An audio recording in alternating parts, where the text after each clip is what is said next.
Hi guys, welcome to TFA Files TV. We are back again with the latest gossip. Nyaya dziri kutenderera pasocial media. Dedi Hopewell chino zava number 1 journalist vachinyomba mnangagwa vakanyora paInstagram pavo vakati there are more important issues to talk about in Zimbabwe politics than digging Cecil John Rhodes' grave.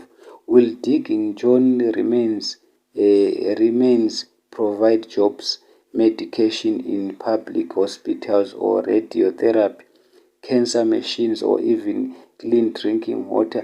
Zviri kunzi ED akadedzera kuti vanhu vekubritish ngavauye vatore mapfupa aCecil John Rhodes kumadhobho in Matebeleland South Province.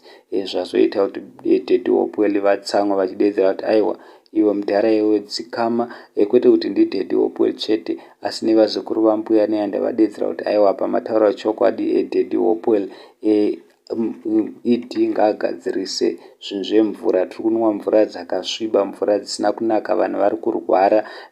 Ari kutadza kugadzirisa zvipatara vanhu vari ngofa muzvipatara.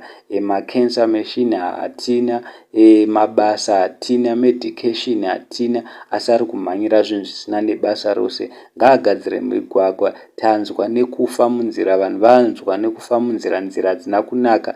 Every time kana vakuona kuti vada kuitirwa kuti vavhoterwe vakumhanya kunotiitira zvinhu zvisina nebasa rose.